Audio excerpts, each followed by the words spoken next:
नमस्कार. आवाज माझा वृत्तवाहिनीत आपल्या सगळ्यांचं स्वागत. वेळेच्या काही ठळक घडामोडींकडे. कोळी बांधवांचा पारंपरिक पद्धतीनं होळी सण साजरा. माजी केंद्रीय राज्यमंत्र्यांच्या हातून सातत्यानं समाजसेवा घडावी, देवेंद्र फडणवीस. आणि पालिका आयुक्तांच्या देखरेखीत कचरा उचलण्याचं काम युद्धपातळीवर सुरू.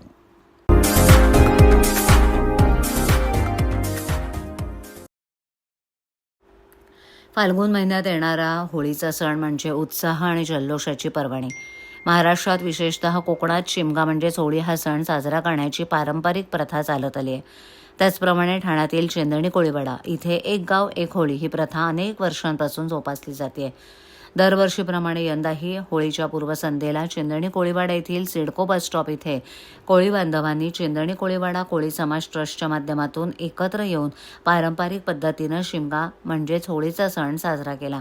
यावेळेला सुरुवातीला होलिका मातेची परिसरातून वाजत गाजत मिरवणूक काढण्यात आली. त्यानंतर प्रथेप्रमाणे होळीची नवजोडप्यांच्या हस्ते विधिवत पूजा करण्यात आली.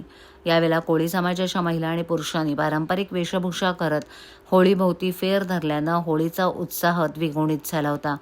आमच्या दाराशी हाय शिमगा, सण शिमग्याचा आयला रे आमचा गावा, अशा गाण्यांच्या तालावर कोळी बांधवांनी नृत्य केलं. तसंच उत्सवात तरुण तरुणींसह ज्येष्ठांचाही सहभाग मोठ्या प्रमाणावर होता. या उत्सवाला ठाण्यातील सर्व पक्षीय नेत्यांनी भेट देत सर्वांना होळीच्या शुभेच्छा दिल्या.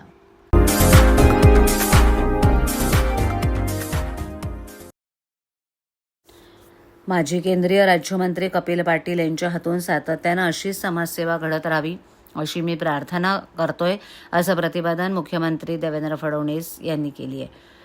माजी केंद्रीय राज्यमंत्री कपिल पाटील यांच्या वाढदिवसानिमित्त भिवंडी तालुक्यातील माणकोली इथे आयोजित भव्य दिव्य केंद्रीय राज्यमंत्री पंचायती राजचषक 2025च्या उद्घाटन प्रसंगी ते बोलत होते.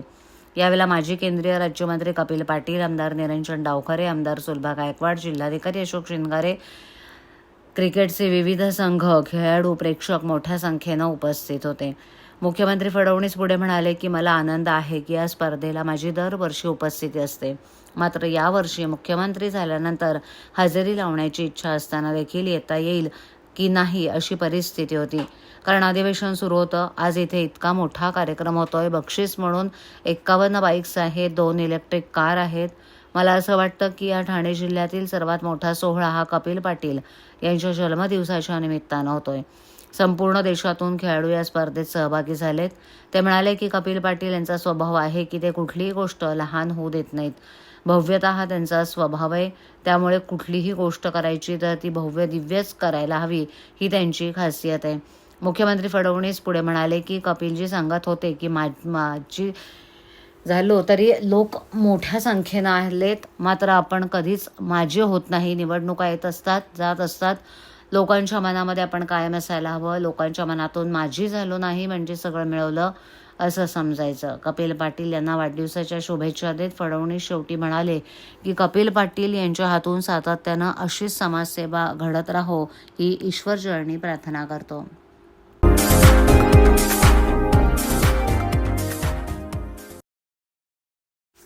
ठाणे शहरातील घनकचऱ्याच्या समस्येवर मात करण्यासाठी सीपी तलाव येथील साचून राहिलेला कचरा तातडीनं मौजे आतकोली येथील क्षेपणभूमीवर हस्तांतरित करण्याची प्रक्रिया सुरू झाली आहे. याकरता 3 सत्रात 14 वाहनांचा वापर करून सीपी तलाव येथील कचऱ्याचं हस्तांतरण करण्यात येत आहे. त्यामुळे येणाऱ्या पुढील काही दिवसात घरोघरी जाऊन कचरा संकलनाची प्रक्रिया नियमितपणे होईल. वरील अडचणीमुळे शहरात निर्माण झालेले कचऱ्याचे ढीग अतिरिक्त वाहनांचा वापर करून उचलण्यात येऊन परिसर स्वच्छ करण्यात येत आहे. पालिका आयुक्त राव यांच्या देखरेखीखाली पालिकेच्या घनकचरा व्यवस्थापन विभागामार्फत शहराचा असलेला कचरा उचलण्याचं काम युद्धपातळीवर सुरू असून यासाठी 24 तास यंत्रणा कार्यान्वित राहणार आहे. दरम्यान होळीच्या पूर्वसंध्येला शहरामध्ये स्वच्छता मोहीम राबवण्यात येते. जिव्हाळ्याचा प्रश्न आहे. डम्पिंग ग्राउंड इथे 40 फूटच्या वर गेलेला आहे. काय सोल्युशन काढलेलं आहे? आज तुम्ही स्वतः इथे व्हिजिट केलेली आहे. इथे हा जे ट्रान्सफर स्टेशन आहे, तर दुर्दैवाने आपल्याकडे जे गावाबाहेर डम्पिंग किंवा प्रोसेसिंगची फॅसिलिटी आहे ती बंद असल्यामुळे इथे हळूहळू इथे एवढा मोठा कचऱ्याचा ढीग लागला आहे. माननीय डेप्युटी CM साहेबांचा स्पष्ट निर्देश आहे की याला जेवढा शक्य असेल तेवढा लवकर इथून काढायचा आहे. आपण आता दिवस रात्र इथून हा कचरा हलवण्याचा अभियान हाती घेतला आहे. दिवसभरात साधारणतः 60 ते 70 आपण ट्रक्स काढत आहोत. आता आजपासून आपण रात्रीसुद्धा ही वाहतूक सुरू ठेवणार आहे. पुढचे 30 दिवसाच्या आत इथून 100% कचरा आपण हलवणार आहे. याच्या व्यतिरिक्त सिटीचे ठिकठिकाणी भागामध्ये, कारण इथे सुद्धा आपला सॅच्युरेशन पॉईंटवर पोहोचला आहे विषय, म्हणून ठिकठिकाणी भागातून भागामध्ये अजून कचरा दिसते रस्त्यावर. आता परवा होळीचा त्यौहार आहे, याच्या अनुषंगाने सुद्धा महानगरपालिकेने हा निर्धार केला की आज पूर्ण रात्री, उद्या दिवसभर, उद्या पूर्ण रात्री स्वच्छता अभियान आपण पूर्ण सिटीमध्ये घेणार आहे आणि कुठेही सोसायटीचे बाहेर किंवा इतर सार्वजनिक जागेवर कचरा दिसणार नाही. तर गेल्या 5 दिवसापूर्वी शिवसेनेच्या माजी नगरसेवकांनी आक्रमक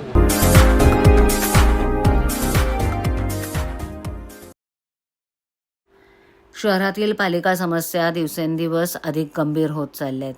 काँग्रेस नेते जितेंद्र आव्हाड यांनी सत्ताधारी पक्षावर जोरदार हल्लाबोल करताना म्हटलंय की सत्ता तुमच्या हातात गेल्या अनेक वर्षांपासून आहे, पण तरी ठाणेकरांना पाणी नाही, कचरा उचलला जात नाही, अनधिकृत बांधकामं दिवसेंदिवस वाढत आहेत. त्यावर उपाययोजना करण्याऐवजी केवळ जनता दरबार भरवून फसवणूक केली जाते. मुंब्रा परिसरात मोठ्या प्रमाणावर अनधिकृत बांधकामं सुरू असून त्यासोबतच जबरदस्त वसुली सुरू असल्याचा आरोप आव्हाड यांनी केला. पालिकेतील अधिकाऱ्यांमध्ये पैशाच्या वसुलीवरून मारामाऱ्या सुरू असल्याचं सांगत आव्हाड यांनी प्रशासनाच्या कार्यपद्धतीवर प्रश्नचिन्ह उपस्थित केलंय. विकासाच्या नावाखाली केवळ लूट सुरू याचा आरोप त्यांनी केलाय. ठाण्यातील नागरी समस्या आणि वाढत्या भ्रष्टाचाराच्या पार्श्वभूमीवर नागरिक संतप्त असून पालिका प्रशासन आणि सत्ताधारी यावर काय उत्तर देतात याकडे संपूर्ण शहराचं लक्ष लागून. अरे बाबा लवकर घेणार आहे. सर, लोकांच्या समस्या सोडवण्यासाठी आता खास करून जनसंवाद शिवसेनेकडे घेतला जातोय. आणून आश्रमानंतर आता थेट महापालिका गाठले, लोकांचे प्रश्न सोडवून आता ठाकरेकडे देखील हे फसवा फसवीचे उद्योग बंद करावं. सत्ता 30 वर्ष 40 वर्ष तुमच्या हातात आहे. आता कसले जनसंवाद आणि जनता दरबार आणि हे आणि ते करता. लोकांच्या समस्या सोडवायच्या नाहीत तुम्हाला. पाणी आहे का शहरात? कचरा उचलला जातोय काय? छोट्या छोट्या समस्या तर सोडवा. या शहराला पाणी नाहीये, पाणी तर द्या. या शहरामधलं अनधिकृत बांधकाम वाढायला लागले, थांबवण्याचा प्रयत्न करा. त्याच्याकडे कशाला जनता दरबार हवाय? मी एक मोठा स्फोट करणार आहे. एक नवीन अधिकाऱ्याची अपॉइंटमेंट झाली आणि मग त्या अधिकाऱ्यांनी कुठल्या कुठल्या एरियातनं किती पैसा मिळतो याची छानबीन करायला लोकांना पाठवलं आणि त्या कौशा भागामध्ये, शिळच्या भागामध्ये गँगवॉर झाला. वसुलीवरनं 2 गँग एकमेकांना भिडल्या. अहो, अधिकाऱ्यांना सोपतं का? गँग पाठवायच्या, तिथे पोरं पाठवायची आणि वसुली कशी करायची याचं प्लॅनिंग करायचं. ही वसुली करण्यासाठी ठाणे महानगरपालिका आहे. सत्ताधारी शिवसेनेने ह्याचं उत्तर द्यावं. आणि पुराव्यासकट व्हिडिओज दाखवतो मारामाऱ्यांचा आणि अधिकाऱ्याचं नाव पण सांगतो. हे ठेवायचंच कशाला? काय पदाचं नाव काय? अतिक्रमण मुख्यालय. अरे अतिक्रमणाला अधिकारी आहेत ना, त्याला मुख्यालय कशाला पाहिजे? म्हणजे प्रत्येक टेबलावरचा एक टेबल वाढवायचं पाकिटाचं. म्हणजे मग वरच्या अधिकाऱ्या मुख्यालयाला फोन केलं, त्याचे पैसे आले नाहीत की मग जाऊन वरच्या अधिकाऱ्यांना पाहिजे. ही रिंग जी आहे ती रिंग चालू ठेवण्यासाठी हे पद आहेत. आणि गँगवॉर, मारामाऱ्या पैशाच्या वसुलीसाठी अधिकाऱ्यांच्या. हे ठाणे महापालिकेची अधोगती कुठल्या गतीने चालू आहे आणि किती जोरात चालू आहे हे बघून आश्चर्य वाटतं.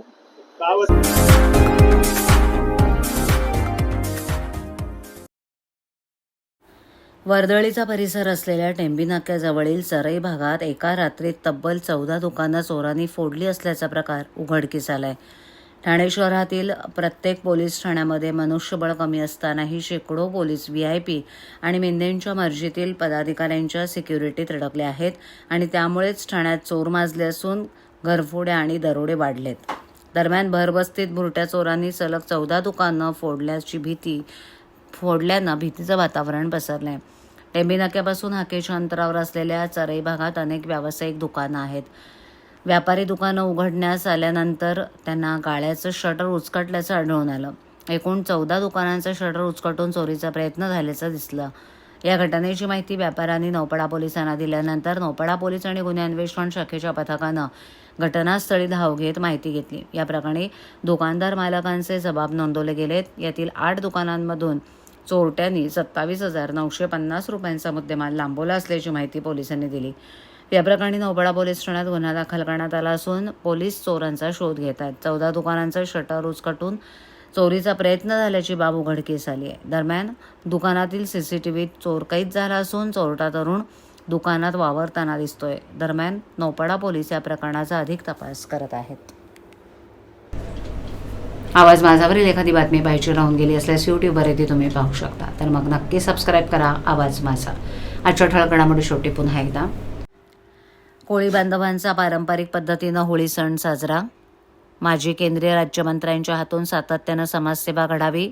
देवेंद्र फडणवीस आणि पालिका आयुक्तांच्या देखरेखीत कचरा उचलण्याचं काम युद्धपातळीवर सुरू. आपल्या विभागातील काही सूचना अथवा समस्या असल्यास ते आमच्यापर्यंत जरूर पोहोचवा. आम्ही तुमचा आवाज नागरिकांपर्यंत नक्की पोहोचवू. आम्हाला संपर्क करण्यासाठी आमचा पत्ता आवाज माझा 103 सायलेक आदर्श नगर कोलबाड रोड ठाणे पश्चिम. आमचा दूरध्वनी क्रमांक 7666213141. आमचा ईमेल ID awazmaza.tvnews@gmail.com. तर पुन्हा भेटू याच वेळी याच ठिकाणी काही नवीन घडामोडींसह आवाज माझा वृत्तवाहिनी. तोपर्यंत नमस्कार.